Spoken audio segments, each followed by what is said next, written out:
네, 너무 더운 그런 날들을 지나고 있습니다. 여러분의 몸이 많이 지쳐 있을 텐데요. 우리의 몸이 그래도 여기에 와 있는 것 같이 우리의 마음과 우리의 의식도 지금 이 자리에 여러분 현존하시기를 바랍니다.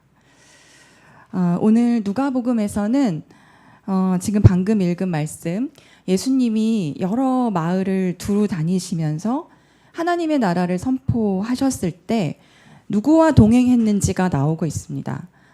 누구랑 동행했냐면 먼저 12 제자와 동행했다. 그리고 그 밖에 여자들이 있었는데 처음에 나오는 여성이 누구죠?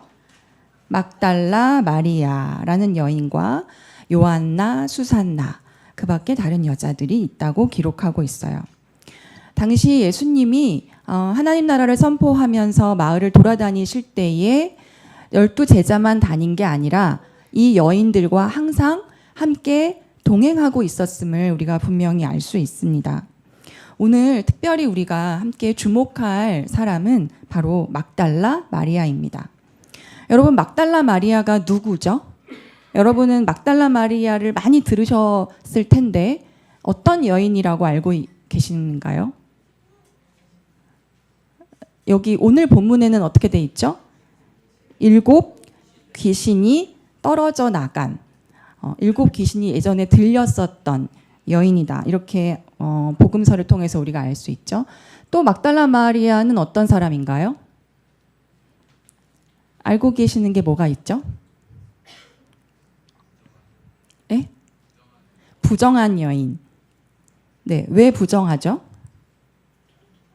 무슨 남편이 많았나요? 네, 또 무슨 죄를 저질러서 부정하다고 알고 계세요? 네? 간음죄. 그래서 지금 어쨌든 막달라 마리아 하면 뭔가 죄를 지은 여인이다 라고 알고 있고, 그 특별히 죄 중에서 어떤 죄냐면 뭔가 성적으로 음란하거나 방탕한 부정한 죄라는, 그래서 뭔가 직업이 창녀였을 거라고 우리가 알고 있는 경향들이 많아요. 그래서 이 죄를 회개하기 위해서 옥합을 깨뜨려서 향유를 부어서 회개를 해서 용서를 받았다, 이렇게 알고 있기도 합니다.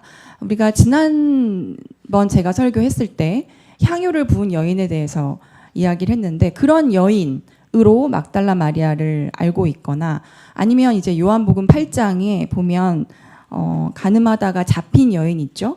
그래서 예수님이 죄 있는 자가 먼저 돌로 쳐라 라고 했던 그 여인도 막달라 마리아라고 우리가 이렇게 섞여서 혼동하면서 알고 있는 경향들이 있습니다. 여성인데 죄인이다? 아, 그럼 막달라 마리아야. 그리고 만약에 그 죄라면 또 성적인 죄일 거야, 이렇게 알고 있는 경향이 많아요. 많은 예술가들이요, 막달라 마리아라고 하는 이 뮤즈, 엄청난 영감을 불러일으키는 이 뮤즈를 많이 그림으로 그리고 표현을 하기도 했습니다. 그래서 굉장한 많은 그림들이 있는데 중세, 근대, 현대에 와서까지 이 막달라 마리아를 그린 그림들을 보면 굉장한 공통점이 있다는 것을 우리가 알게 됩니다. 잠시 한번 그림을 보도록 하겠습니다. 저 뒤에 그 동그란 전등을 좀 꺼주실까요? 네, 보이시나요? 네, 이 그림은 티치아노라는 화가의 참여하는 막달라 마리아라는 그림이에요. 이 그림을 보니까 굉장히 여러분에게는 잘 보일지 모르겠는데 여기에 보면 눈물이 있어요. 보이세요? 네, 눈물이 있고 옷을 입었나요? 입다가 만 것 같은 어깨를 드러내놓고 있습니다. 매우 막달라 마리아를 육감적으로 표현했다라는 걸 우리가 알 수 있어요. 그 다음에 여기 보면 이제 성경 말씀이 펴져 있고요. 이 말씀을 보고 있고, 이 말씀 밑에 뭐가 있어요? 해골이 있어요. 이때 당시의 그림에 해골이 등장한다는 거는 인간의 유한함, 그리고 허무함, 그래서 내가 잘못 살았구나라고 하는 회개를 연상시키는 거예요. 그래서 참회하는 자, 회개하는 자에게 뭐가 그려져 있어요? 해골이 그려져 있는 경향이 많아요. 그래서 지금 막달라 마리아는 죄를 지었고 말씀을 받는데 회개를 하고 있고 눈물로써, 그리고 여기 오른쪽에 보면은 뭐가 돼 있죠? 막달라 마리아 오른쪽에 있는 것은 뭔가 향유를 담았던 것 같은 그런 옥합과 같은 병이 여기 담겨져 있습니다. 그러니까 티치아노도 여러분 막달라 마리아를 어떻게 알고 있는 거예요? 죄인이고 뭔가 죄를 지어서 회개를 하고 있고 그래서 향유를 부었나 보다 이렇게 알고 있습니다. 그 다음 그림을 보면 이거는 조르주 들라뚜루라는 화가의 작은 등불 앞에 막달라 마리아라는 그림이에요.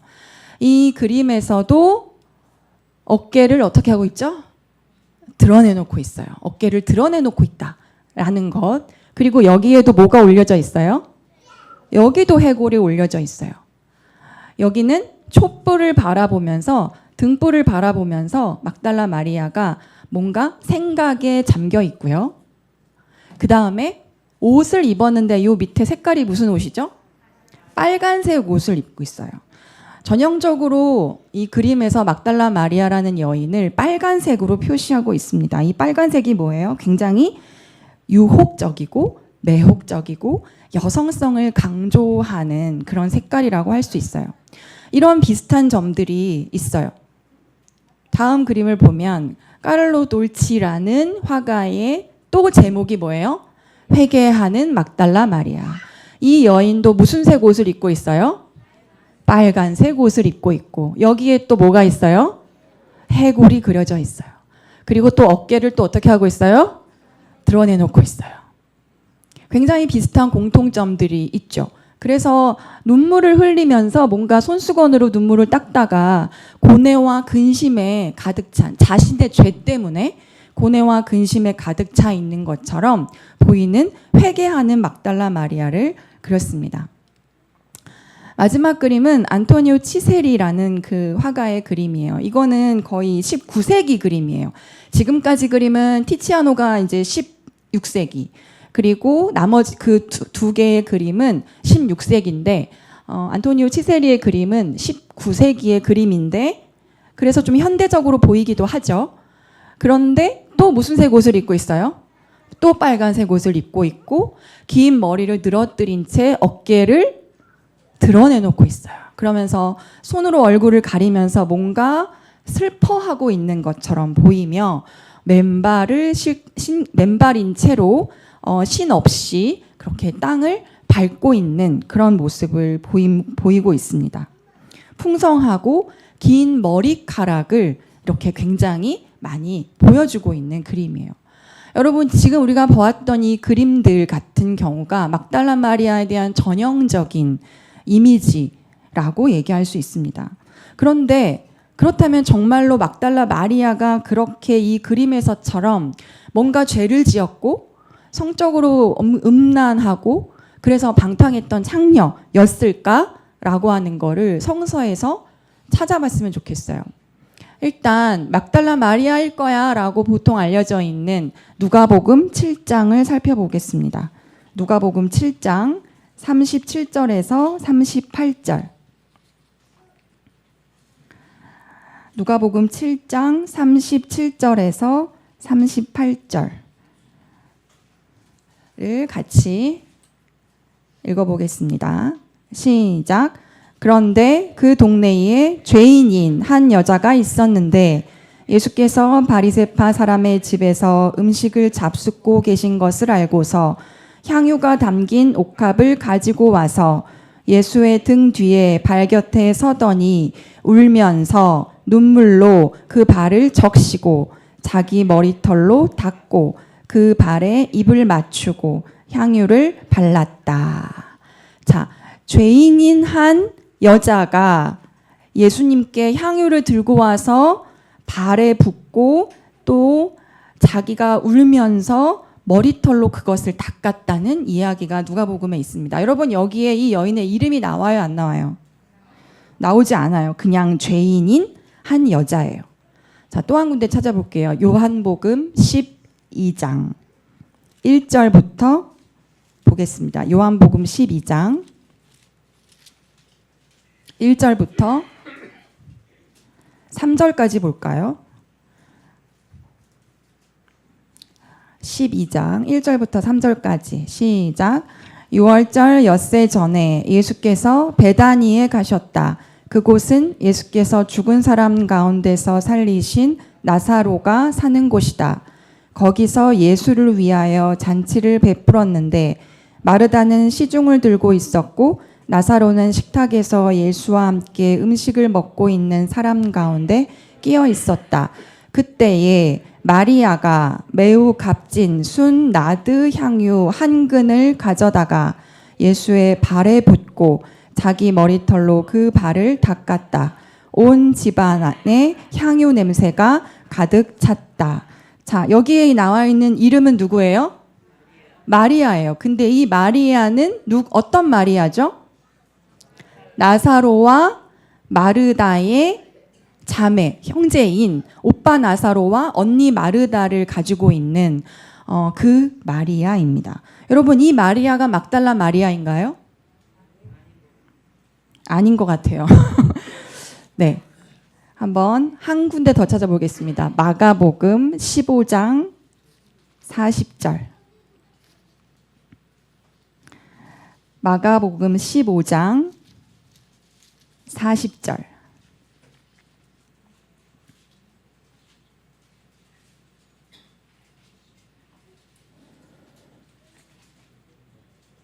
자, 이건 예수님께서 십자가에 달려 돌아가시는 장면입니다. 함께 읽어볼게요. 시작. 여자들도 멀찍이서 지켜보고 있었는데 그들 가운데는 막달라 출신 마리아도 있고 작은 야고보와 요새의 어머니 마리아도 있고 살로메도 있었다. 자, 예수님이 십자가를 지고 돌아가시는 그 장면을 보았던 여인들의 이름이 지금 마가복음에 기록되어 있어요. 그런데 여러분, 이때 막달라 출신 마리아 이렇게 되어 있습니다. 그럼 이 막달라라는 건 뭘까요? 지명이에요. 막달라는 지명이에요. 막달라라는 지역의 마리아라는 거예요. 성서에 많은 마리아가 등장하잖아요. 그런데 특히 이 지명을 마리아 앞에 붙인 사람은 이 한 사람뿐이에요. 그렇다면 다른 많은 마리아보다 이 막달라 출신의 마리아는 뭔가 분명한 구분될, 다른 사람들과 구분될 분명한 필요가 있었기 때문이라는 거죠. 그래서 막달라 지역이 어느 곳인가를 살펴보기 위해서 지도를 잠깐 함께 보도록 하겠습니다. 여러분, 당시 이스라엘 지도예요. 이스라엘 지도인데 여기가 갈릴리 호수고 밑에가 사해고, 자, 여기 보시면 이게 이제 요단강이라고 할 수 있겠죠. 여기에 유대 지방이 있어요. 유대 지방이 남쪽에 있고 그 다음에 저 북쪽에는 뭐가 있어요? 갈릴리가 있어요. 사실 유대 지방이다, 유대인들이 살고 있는 곳, 그리고 유대라고 할 수 있는 곳은 이때는 이 유대 남쪽 유대 땅 요 정도 하고 그 다음에 이 정도 갈릴리 지방 이렇게를 유대 지방이라고 할 수 있어요. 그럼 중간에 뭐가 있어요? 사마리아가 있어요. 사마리아를 인정했어요, 안 했어요? 안 했어요. 여기는 순수 혈통이 아니라 그래서 사마리아 사람을 상종도 하지 않았기 때문에 유대에서 갈릴리 지방으로 갈 때 이렇게 가면 3일 걸리는데 굳이 안 만나려고 요단강 건너서 이렇게 돌아갔다고 했잖아요. 6일이 걸려요. 어쨌든 갈릴리 지방과 유대 땅, 유대 남쪽 땅이 이 당시에 유대인들이 살고 있는 곳이었는데, 그런데 예루살렘은 어디 있고 막달라는 어디 있어요? 막달라는 이 갈릴리 지방에 있어요. 그리고 예루살렘은 어디 있죠? 여기 있어요. 그리고 그 옆에 뭐가 있어요 지금? 베다니가 있어요. 지금 우리가 읽은 나사로와 마리아와 마르다의 집이 어디 있는 거예요? 베다니에 있어요. 그리고 막달라는 여기가 아니라 어디에 있어요? 갈릴리 지방에 갈릴리 호수 옆에 있는 도시예요. 사실 여러분 예루살렘이 있는 이 유대 땅, 남쪽 유대 땅이 사실은 유대인들의 활동 중심이었어요. 왜냐하면 여기에 뭐가 있으니까? 성전이 있으니까. 예루살렘 성전이 있으니까 모든 게 이쪽 중심으로 돌아가는데, 그런데 예수님의 활동 중심지는 어디였어요?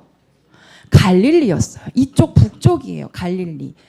그래서 이 갈릴리를 중심으로 예수님이 활동했다는 건 이 밑에 있는 예루살렘 성전 기득권자들 입장에서 볼 땐 진짜 이상한 사람인 거예요. 왜 갈릴리 지방에서 활동을 하지?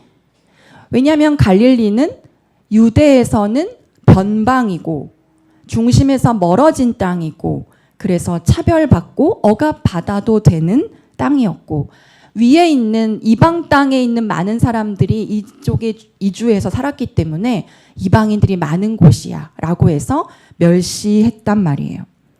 자, 그래서 어쨌든 막달라는 바로 이 갈릴리 지방에 있다.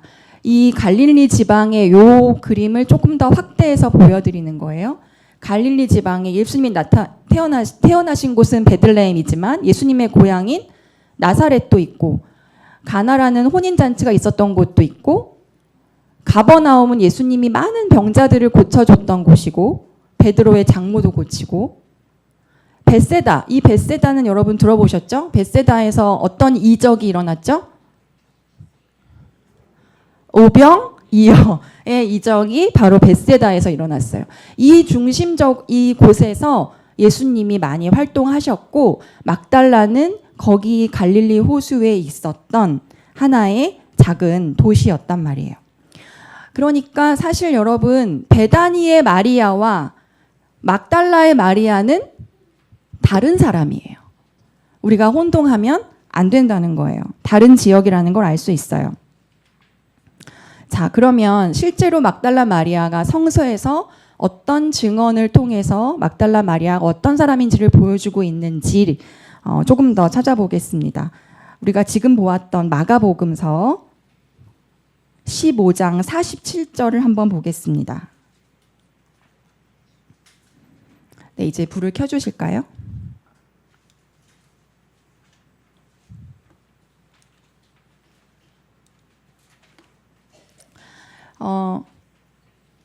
마가복음 15장 47절, 막달라 마리아가 나오는 구절입니다. 함께 읽어보겠습니다. 시작. 막달라 마리아와 요새의 어머니 마리아는 어디에 예수의 시신이 안장되는지를 지켜보고 있었다. 자, 아까 예수님이 십자가에 달려 돌아가시는 장면 보았고, 지금은 예수의 장례를 지켜보고 있습니다. 그 다음에 16장 1절 보세요. 그 밑에 바로 시작. 안식일이 지났을 때에 막달라 마리아와 야고보의 어머니 마리아와 살로메는 가서 예수께 발라드리려고 향료를 샀다. 지금 막달라 마리아는 장례를 준비하고 못다한 장례를 마무리하기 위해서 향료를 샀어요. 그리고 무덤이 어느 곳인지를 기억한 다음에 이제 어떻게 할 참이에요? 글로 갈 참이에요. 자, 16장 9절입니다. 9절. 그래서 막달라 마리아는 어떤 장면을 보게 됐냐면, 시작. 예수께서 이래 첫날 새벽에 살아나신 뒤에 맨 처음으로 막달라 마리아에게 나타나셨다. 마리아는 예수께서 7 귀신을 쫓아내 주신 여자이다. 부활하신 예수님이 맨 처음 만난 사람이 누구다? 막달라 마리아다. 부활하신 예수님의 첫 목격자가 막달라 마리아입니다. 그럼 그녀가 어떻게 했을까요? 가만히 있었을까요? 10절을 한번 보겠습니다. 그 밑에 있는 16장 10절 시작. 마리아는 예수와 함께 지내던 사람들이 슬퍼하며 울고 있는 곳으로 가서 그들에게 이 소식을 전하였다. 여러분, 이건 뭐예요? 결국 막달라 마리아는 부활을 처음 목격하고 부활을 처음으로 증언한 첫 증언자예요. 증인이에요.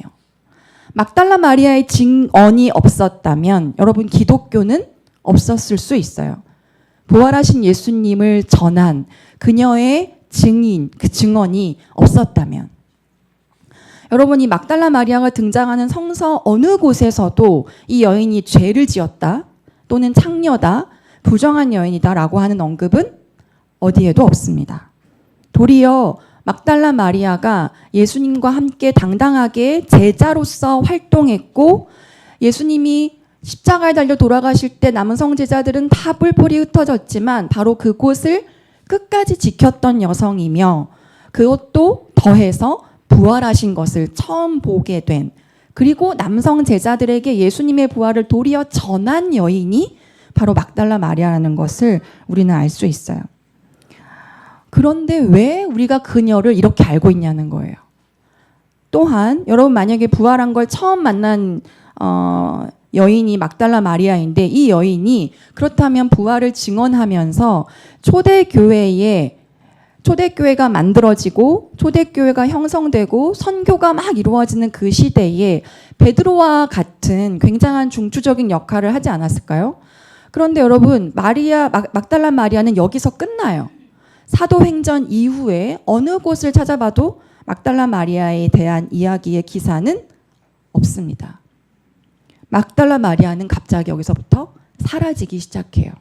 왜 그랬을까요? 이 왜곡의 시작은 591년에 시작됐습니다. 591년이면 지금으로부터 1400년 전이에요.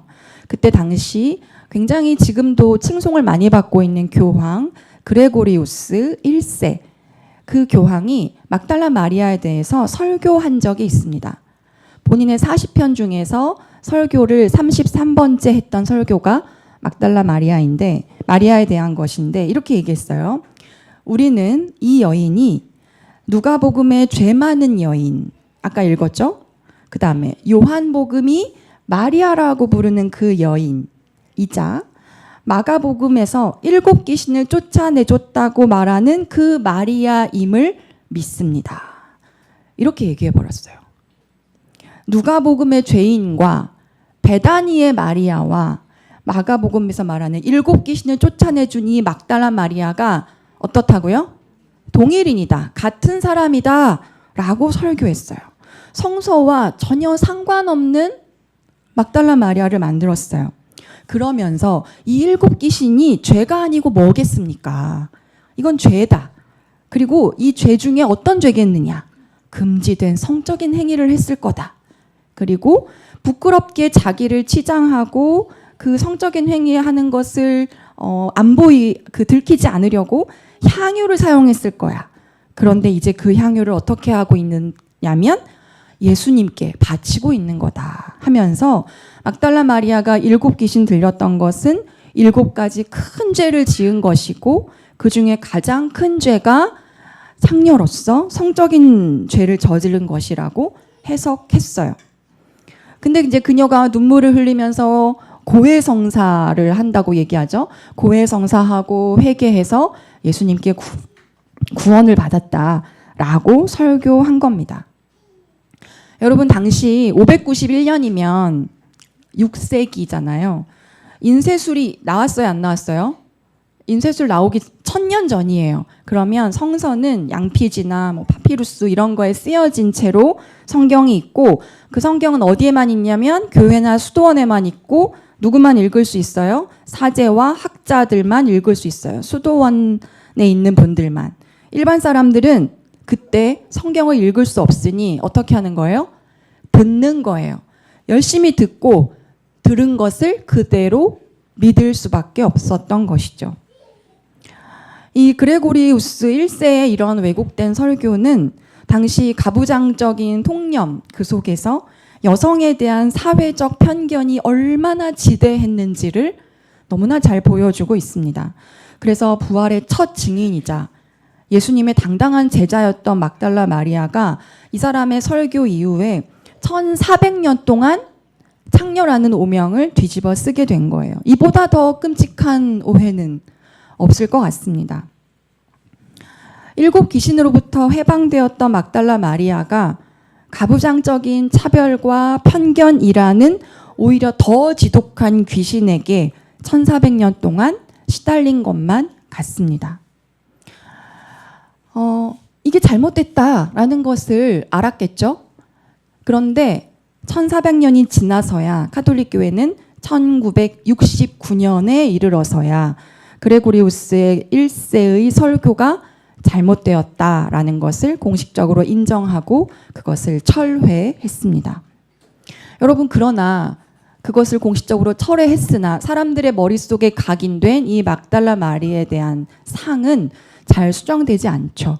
그래서 여러분이 알고 계시는 것처럼 니코스 카잔차키스의 그리스도 최후의 유혹이라든지 아니면 멜 깁슨이 만들었던 패션 오브 크라이스트라든지 지저스 슈퍼스타 크라이스트 또는 마리아 이런 여러 가지 뮤지컬과 대중문화 가운데서도 막달라 마리아가 여전히 창녀로 묘사되고 있어요.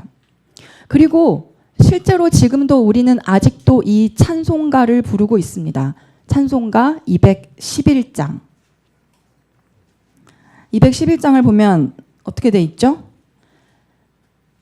값비싼 향유를 주께 드린 누구예요? 막달라 마리아라고 나와요. 잘못된 가사예요. 값비싼 향유를 주께 드린, 사실은 마리아라고 할 거면 어떤 마리아라고 해야 돼요? 베다니 마리아라고 하는 게 맞아요. 그만큼 막달라 마리아에게 가지고 있는 고정된 상이 굉장히 강하다라는 거예요. 여러분, 만약에 당시 막달라 마리아에게 남성 가족이 있었다면 어땠을까요? 누구의 딸이거나 누구의 아내거나 누구의 엄마라거나 그랬다면 그녀는 한 가정에 소속이 되어 있는 그런 여성이었겠지만 그녀는 그런 소속이 없었던 것 같아요. 그래서 집 밖의 여자가 되었고 거리의 여자가 되어버렸어요. 아니, 그런 그녀에게 왜 부활하신 예수님이 맨 먼저 나타나신 거야? 이게 못마땅한 사람들이 있죠. 가부장적인 기독교 안에서 이게 못마땅하고 불편했던 어떤 남성분들은 이유를 찾아냈어요. 그리고 이렇게 얘기했습니다. 부활 소식이 제일 빨리 퍼져나가게 하는 방법은 여성에게 나타나는 것이었을 것이다. 왜냐고? 여성은 말이 많고 수다스럽고 입이 가벼우니까. 여러분, 이런 어처구니 없는 폄하는 농담으로라도 하지 말아야 할 일입니다. 이걸 진지하게 얘기할 때가 있다는 거예요. 여러분, 그러면 막달라 마리아가 7 귀신이 들렸었다라고 하는 것은 무엇을 의미할까요? 아까 우리가 보았던 것처럼 막달라 마리아의 막달라라는 마을은 갈릴리 지방이에요. 북쪽에 소외받았던 땅에 있던 갈릴리 지방입니다. 사람들은 갈릴리 호수에서 고기를 잡았던 일들을 하기도 하고 또는 그 물고기를 파는 일을 하기도 하고 천을 짜거나 염색을 하는 일들을 하기도 했습니다. 그런데 아까 말한 것처럼 당시 그 지역에 많은 이방인들이 이주해서 살았기 때문에 남쪽의 유대 땅의 예루살렘 기득권 그리고 예루살렘 종교 체제에 있었던 성전 체제의 사람들은 항상 갈릴리 지방에 있는 사람들을 멸시하고 천대하고 억압했어요. 여인일 경우에는 그 경우가 더 심했겠죠. 그래서 생존을 위해서 투쟁을 할 수밖에 없는 때가 와요. 그럼 막 투쟁을 하잖아요. 그럼 어떤 일이 벌어지냐면 예루살렘에 있는 종교가나 기득권층들이 당시 로마 군대가 거기에 주둔하고 있었거든요. 로마 군대에게 밀고를 합니다. 저 사람이 이런 잘못을 했다. 그러면 가차없이 살해되는 거예요. 로마 군대가 주둔하고 있었고 그리고 남쪽에 있는 유대 땅의 성전 기득권자들에 의해서 이중적으로 억압과 고통을 받아야 했던 땅이 바로 막달라라는 땅이었어요. 정말 로마가 한번 일어나면 모든 사람을 씨를 말리는 것처럼 참혹하게 진압하는 일이 늘 일어나는 일상이었어요. 그러니까 내 부모가, 내 형제가 눈앞에서 그냥 죽임을 당하는 일이 일상적으로 일어나는 그런 비참한 현실의 땅이었다는 거예요. 이런 정황 속에서 막달라 마리아가 7귀신이 들렸다라고 하는 것은 그녀가 개인적으로 어떤 회개해야 할 죄를 저질렀다는 것이 아니라 그야말로 완전한 고통을 의미하는 거예요. 완전한 고통의 삶을 살고 있었다. 그 어느 것에도 희망을 찾을 수 없는 절대적인 절망의 상태, 죽음과 같은 상태를 막달라 마리아가 살고 있었다는 걸 의미합니다. 그러니까 당시 기존 체제가 만들어 놓은 굉장히 불이한 그런 가치관과 제도에 의해서 억압과 고통을 받고 있는 그런 사람의 처참한 상태가 바로 7귀신이 들려있는 상태라고 얘기할 수 있는 거죠. 예수님은 바로 그러한 완전한 고통 가운데 있는 막달라 마리아를 해방시켜 주신 거예요. 여러분, 그래서 갈릴리라고 하는 곳은요, 억압과 고통받는 민중의 상징이에요. 갈릴리는 그래서 굉장한 중요한 의미를 가지고 있어요. 예수님의 하나님 나라 운동에 절대적으로 빠질 수 없는 곳이고 예수님의 모든 포커싱이 거기에 가 있는 거예요. 여성을 사람 취급하지 않았던 바로 그 당시에 예수님의 하나님 나라 운동의 가장 큰 특징은 여성 제자들을 삼았다라는 것에 있어요. 이 제자들은 12제자라고 하는 이 명단에는 없지만 늘 그들과 함께 갈릴리에서부터 그 북쪽에서부터 남쪽 예루살렘까지 늘 동행했습니다. 그래서 실제 막달라 마리아는 나중에 부활하고 나서 초대교회의 굉장한 지도자로 세워져 갔고 베드로와 같은 대등한 위치에서 그 지도자로 활약했다라고 알려져 있어요. 그러나 당시에 그 가부장적 질서가 그렇게 여성 지도자가 전면에 나오는 것을 허용하지 않았던 거죠. 예수님이 부활하시고 승천하신 이후에. 그래서 여러분, 그녀가 사도행전 이후부터 성경의 증언에서 완전히 사라지면서 이에 관한 예수님의 가르침도 감춰져 버리게 된 거예요.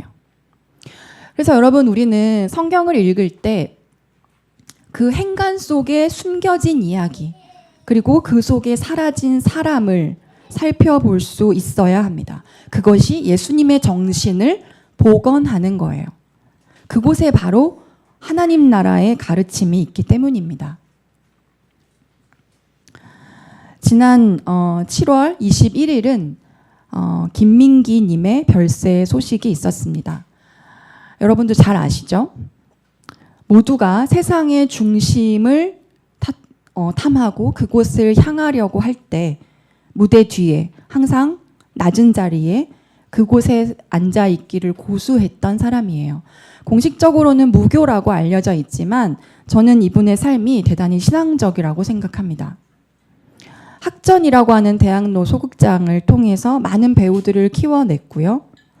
평생 그 배우들은 앞에 나서는 앞것들이고 자기는 그 뒤에 있는 뒷것이라는 것으로 스스로를 자처했습니다. 그 김민기 님이 1973년에 만든 금관의 예수라는 노래가 있습니다. 이거는 연극 금관의 예수에 나오는 시를 토대로 만들어진 노래입니다. 오늘 설교의 제목은 바로 이 노래 중에 나오는 가사입니다. 주여 이제는 여기에. 금관의 예수, 여러분 어떠세요? 좀 낯설죠? 우리가 알고 있는 예수님은 금관이 아니라 뭘 쓰셨죠? 가시관을 쓰셨죠. 왜 가시관의 예수가 아니고 금관의 예수일까? 이 내용은 아마 1970년대에 그 캄캄한 거리 속에 소외되고 차별받았던 고통받는 사람들, 거지, 한센병 환자, 창녀 이런 사람들이 등장하고요. 이들을 등쳐먹는 순경, 그다음에 어떤 기업의 사장, 그리고 이들을 외면하는 대학생, 신부 이런 사람들이 등장한다고 합니다. 그들은 금으로 되어 있는 관을 쓰고 있는 예수를 고집해요. 예수가 금관을 벗어서 한센병 환자에게 그 금관을 주지만 도로 신부와 순경과 사장이 달려들어서 그 금관을 다시 예수님에게 씌워주는 내용이에요. 이건 뭐냐면 예수님에게 가시관 대신에 금관을 씌워주면서 그 금관의 예수님께 우리의 욕망을 비는 거예요. 그리고 권력과 타협하고 있는 그 당시의 교회의 실상을 가식적인 그 교회 모습을 풍자하는 연극이라고 할 수 있습니다. 가난하고 소외된 사람들을 외면하는 기독교의 실상, 이것을 신랄하게 비판한 거죠. 한마디로 말하면 갈릴리를 외면하고 유대 땅, 예루살렘만 고집하고 그것을 추구하는 기독교를 비판한 거예요. 여러분 오늘 기도에도 나왔지만 이스라엘과 하마스의 전쟁이 지금 10개월 넘어가고 있습니다. 아까 가자지구의 주민 사망자 수가 몇 명이라고 그랬죠? 4만 명 이상이 됐고요. 이거를 통계적으로 보면 대부분의 사망자는 그 주민, 학교와 병원과 도서관 등이 타겟이 됐기 때문에 여성과 어린이들이 대부분인데 매일 130명이 죽는 수치라고 합니다. 매일 130명이 죽고 있어요. 우리나라 화성에 아리셀 공장에 화재가 일어났죠. 그리고 23명이 죽음을 당했습니다. 그런 일이 벌어진 지 벌써 50일이 지났어요. 진상조사를 해보니까 개별적으로 보관했어야 될 배터리가 3만 5천 개 같이 있었어요. 그리고 대피로는 그 배터리를 쌓아놔서 대피로가 다 막혀 있었어요. 그리고 그 화염이 딱 휩싸인 불이 확 났을 때 그 소화기로 그것을 먼저 제일 진압하려고 했던 당시의 노동자가 제일 먼저 희생을 당했어요. 여러분 이거는 너무나 배터리 공장에 불이 나면 어떻게 해야 돼요? 그냥 나가야 돼요. 근데 그걸 끌려고 이걸 배우지 않은 거예요. 그냥 불이 나면 피하는 방법밖에 없다라는 것을 듣지 못한 거예요. 근데요, 이 공장에 이미 5차례나 폭발 사고가 이미 있었어요. 그런데도 이게 잘 감독이 되지 않아서 산업재해 우수 표창장까지 받았어요. 18명이라는 불법이라는 딱지가 붙은 이주 노동자들이었어요. 참사 50일이 지나도록 회사 대표는 진상조사라는 것을 요구하는 유족의 요구는 들어주지 않고 있고 개별 합의를 계속 종용하고 있어요. 대형 로펌을 사용해서. 이주노동자라고 하는 이 죽음의 차별이 자행되고 있는 대한민국입니다.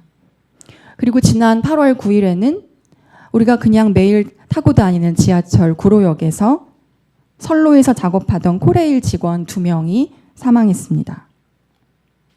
블랙박스는 녹화되지 않았고 유가족들은 아직도 정확한 사인이 뭔지를 듣지 못했습니다. 여러분 이렇게 노동 현장에서 일하다가 죽는 사람이 몇 명일까요? 1년에 2,000명입니다. 현대사회가 돌아가기 위해서 이들의 희생이 어쩔 수 없이 필요한 걸까요? 우리는 그 어느 때보다도 고령화 사회가 되어가면서 죽음을 계속해서 유보시키는 능력을 갖고 있는 것처럼 살고 있습니다. 그렇지만 우리는 이미 누군가의 죽음에 빚을 지고 있는 것 아닌가라는 생각을 하게 됩니다. 우리가 그런 마음으로 김민기 님이 만드신 금관의 예수라는 노래를 들어보고 싶어서 제가 김지혜 집사님께 부탁을 드렸습니다.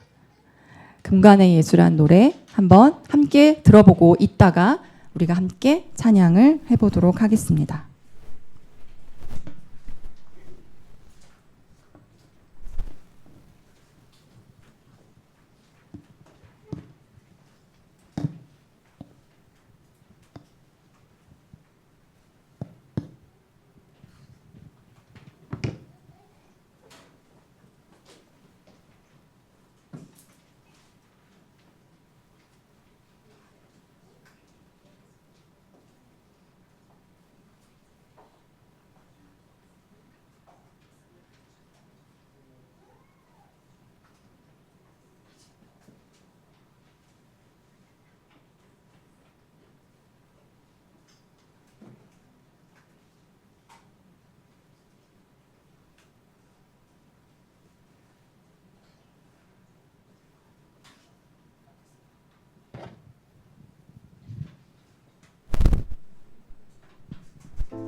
거절당한 손길들에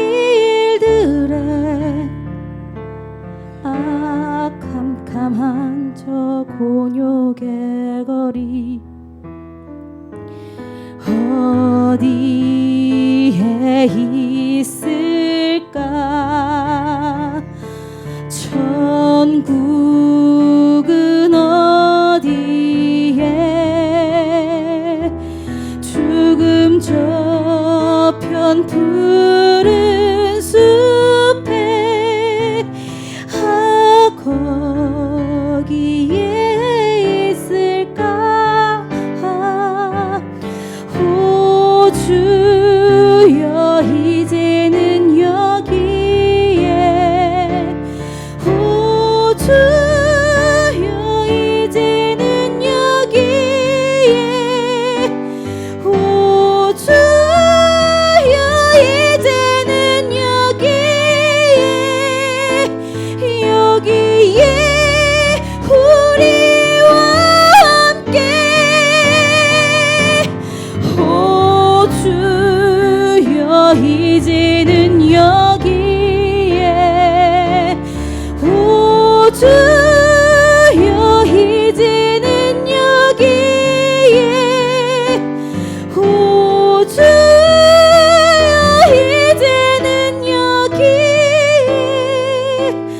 우리와 함께 하소서.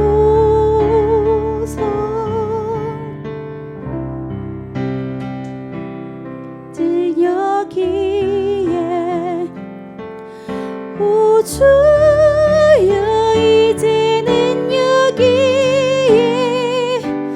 오 주여 이제는 여기에 우리와 함께 오 주여 이제는 여기에 오 주여 이제는 여기에 오 주여 이제는 여기에 우리와 함께 하소서.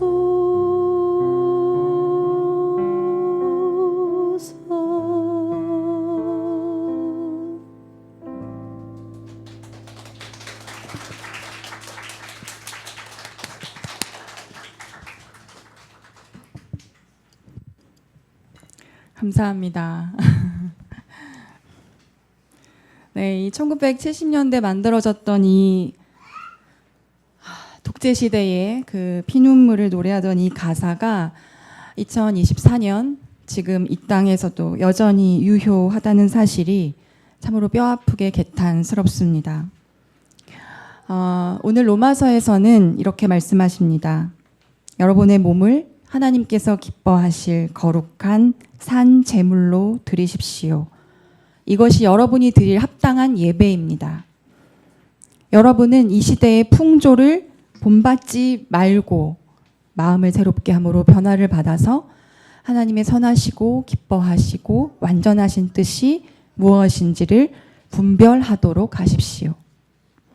여러분, 우리가 드릴 진정한 합당한 예배는 이 시대의 풍조를 본받지 않고 진정한 하나님의 뜻이 무엇인지를 분별하는 것입니다. 이것을 지금 호세아에서는 이렇게 얘기합니다. 내가 바라는 것은 변함없는 사랑이지 제사가 아니다. 불살라 바치는 제사보다도 너희가 나 하나님 알기를 더 바란다. 진정한 예배란 세상의 방식을 따르지 않고 하나님의 뜻을 분별하는 것이라는 것. 변함없는 사랑으로 하나님을 더 알기를 바라는 마음으로 세상을 바라보는 것. 그리스도인으로서 우리가 사회적인 편견과 장벽을 넘어서고 있는지, 우리가 성경을 낡은 고정관념으로 바라보고 있는 것은 아닌지, 이 시대에 맞게 우리가 분별해 나가야 합니다. 세상이 더 은밀하고 교묘하게 차별하고 배제하고 서로를 갈라치게 할 때 우리는 계속해서 생략되는 생명, 사라지는 생명이 있는지를 살펴보아야 합니다. 이것이 합당한 예배입니다.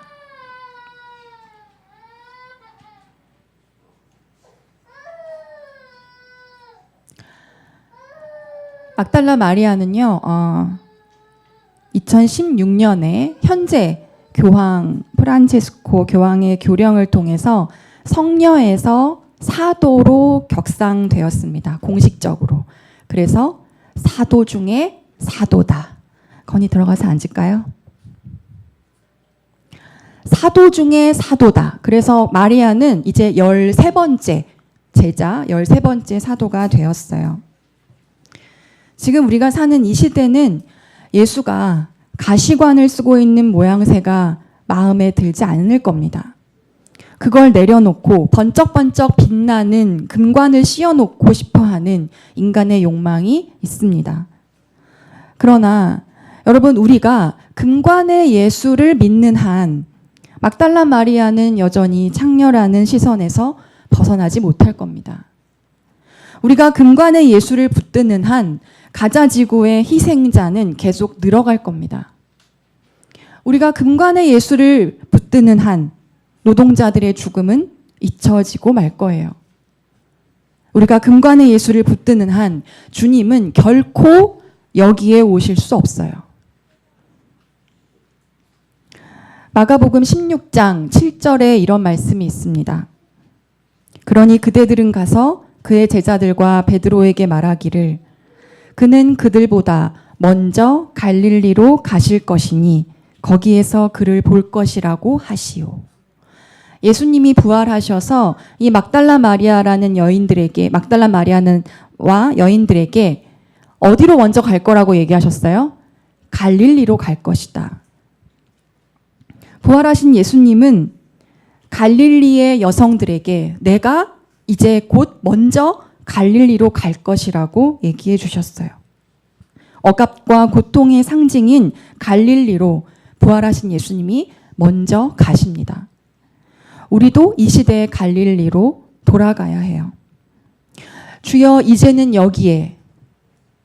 이 호소는 왜 여기에 안 오십니까? 라는 불평이 아니고요. 금관의 예수를 우리가 붙드는 한 주님은 여기에 오실 수 없다는 엄중한 각성과 깨우침입니다. 그래서 주여 이제는 여기에 라는 말은 지금 이 시대의 변방의 땅, 갈릴리가 어디인지를 우리가 분별하겠다는 의지이고 이제 우리가 그 갈릴리로 가겠다는 지향이에요. 변함없는 사랑을 향하여 제사보다 그 변함없는 사랑을 향해서 멈추지 않겠다는 우리의 가슴 뜨거운 고백입니다. 왜곡과 편견의 언덕을 넘어 주여 이제는 여기에 그 지향과 그 고백을 끝내 부르는 소일 공동체의 예배가 되기를 바랍니다. 주여 이제는 여기에 우리와 함께 하소서. 함께 기도하겠습니다.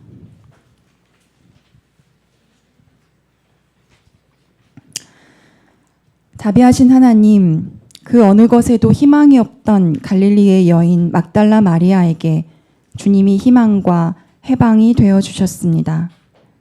모든 억압과 차별을 넘어서 하나님 나라를 선포하셨던 예수님의 정신을 복원하며 진정한 사도 중의 사도였던 그녀를 우리가 기억합니다. 금관의 예수가 아닌 가시관의 예수, 예루살렘의 예수가 아닌 갈릴리의 예수를 따르며 분별할 수 있도록 인도하여 주시옵소서.